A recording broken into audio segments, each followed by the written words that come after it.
Olá, olha nós aqui de novo. Vamos lá, estudar um pouquinho.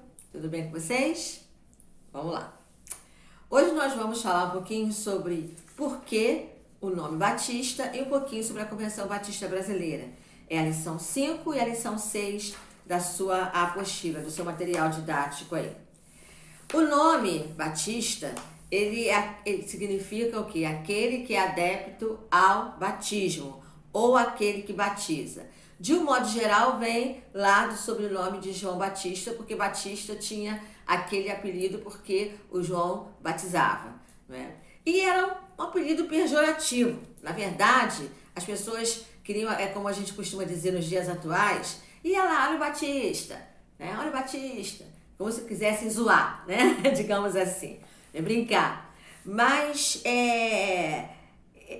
com o tempo, né, o nome pegou e veio para ficar, né? E acabou ficando. Os batistas lá no início, né, eles tinham seus princípios doutrinários e ficaram conhecidos e perseguidos por causa da forma de batizar. Por quê? O batismo por imersão, né? O batismo por imersão, um mergulho total na água. Essa é a forma que os batistas costumavam batizar, ao contrário de que muitos batizavam crianças, né? Muitos batizavam só por aspersão, né? Os batistas não, os batistas eles tinham esse costume, tá? Não há assim, um fundador, um organizador específico na história dos batistas. O que nós percebemos é que Deus foi levantando vários missionários em vários lugares do mundo, como nós já falamos semana passada, que chegou até aqui no Brasil também, né? Então, daí, esses missionários iam implantando as igrejas ali, iam expandindo, e depois iam para outros lugares, iam expandindo as igrejas. Então, era dessa forma que o trabalho ele foi alavancando, tá? Uma outra coisa que chama atenção com relação a por que o nome Batista, né? Qual é a definição, digamos assim, no sentido da denominação propriamente dita. O autor aqui ele vem dizendo uma coisa interessante.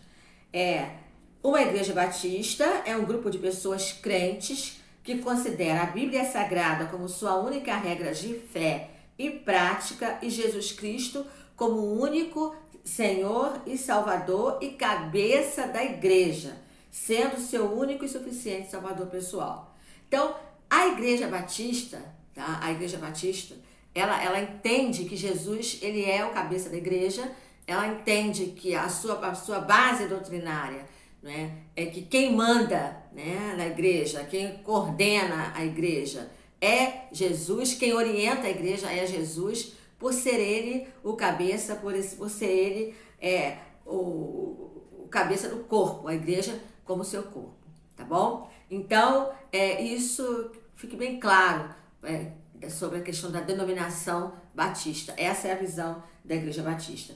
Atualmente, no Brasil, há mais de 1 milhão de crentes batistas espalhados por 13 mil igrejas, cerca de 12 mil pastores, somente na Convenção Batista Brasileira. Sem contar as demais convenções batistas existentes no Brasil. Nós estamos falando da Convenção Batista Brasileira, até a qual a Igreja Batista, as igrejas do Seminário John Hus, né? As igrejas batistas que estão ligadas ao Seminário John Hus, estão filiadas, né? Mas existem outras convenções. Existe a Convenção Batista Nacional, inclusive, que surgiu muito tempo depois. Mas a nossa, de um modo geral, a Igreja Batista, de um modo geral, ela tem essa visão aqui, tá bom? E aí, vamos falar um pouquinho sobre a convenção, já que nós falamos da Convenção Batista Brasileira, vamos falar um pouquinho sobre a Convenção Batista Brasileira, né? Segundo o historiador pastor José dos Reis Pereira, foi Salomão Ginzburg a primeira pessoa a pensar em uma organização de uma convenção. tá? Isso foi lá no dia 22 de junho de 1907, lá na PIB da Bahia, Salvador, com 43 mensageiros, que realizou-se a primeira Assembleia da Convenção Batista Brasileira, ACBB, a primeira Assembleia. Né? Qual é o objetivo da convenção? Né? A Convenção Batista Brasileira não tem o objetivo de mandar nas igrejas, porque as igrejas batistas, elas são autônomas, as igrejas batistas são independentes, diferentes de outras denominações que às vezes tem lá a sede principal, né, e tem as suas filiais. Não, as igrejas batistas, elas funcionam independente uma das outras, embora tenhamos essa convenção, mas as decisões são de autonomia da própria igreja. Né? Vou dar um exemplo simples aqui. Uma igreja que decida comprar um terreno, por exemplo, né? Olha, nós vamos comprar aquele terreno, precisamos ampliar o templo, um exemplo. Ela não precisa ir lá pedir autorização na Convenção Batista Brasileira, não precisa.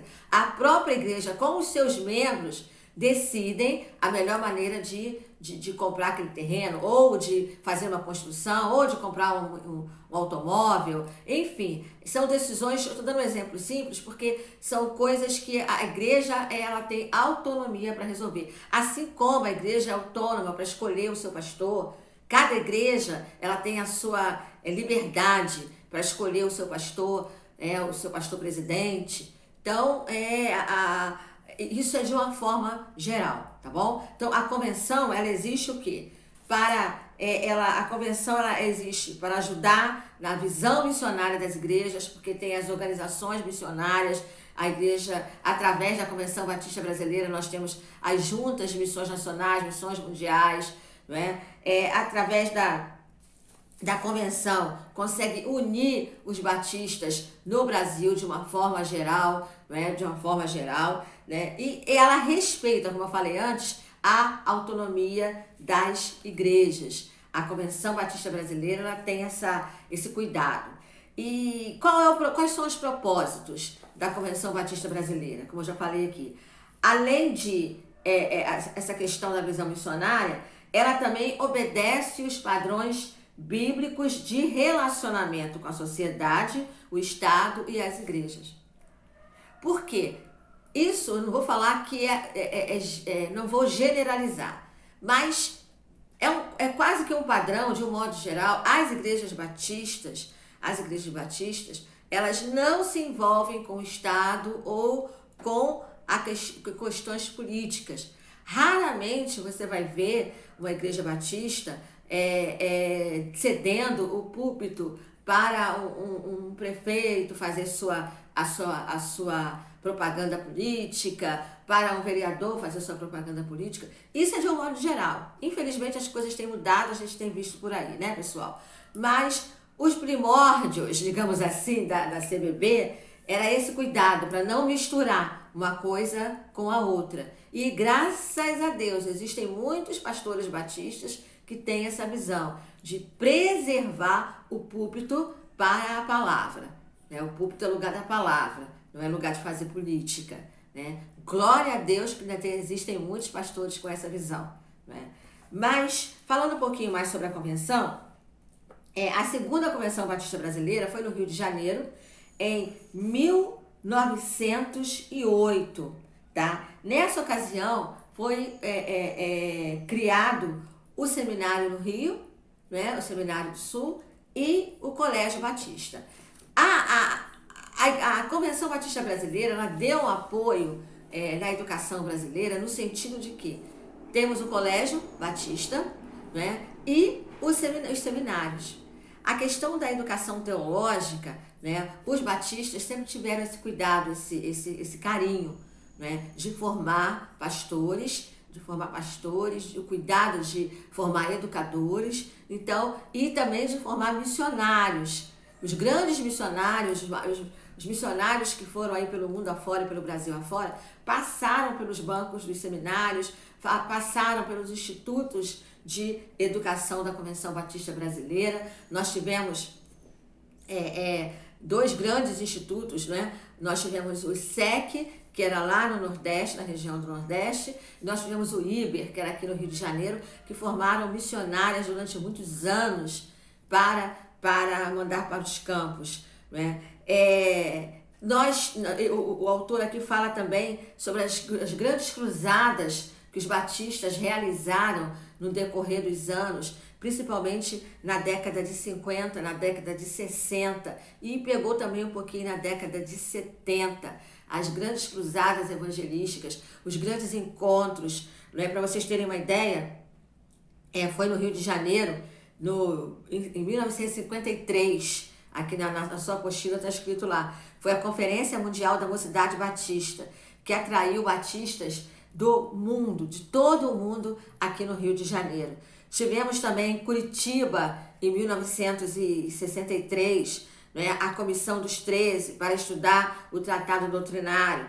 E ele vem falando aqui da primeira campanha de evangelização, que foi em Recife, em 1950.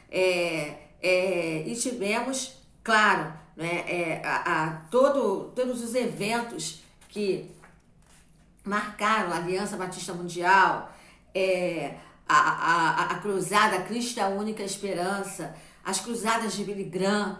Billy Graham, ele chegou a vir aqui no Brasil umas 3 vezes, fazendo as suas cruzadas, inclusive nos anos 70, se não me falha a memória, em 1974, né? Ele lotou o Maracanã. Maracanã, queridos, depois eu vou colocar lá o link lá no grupo.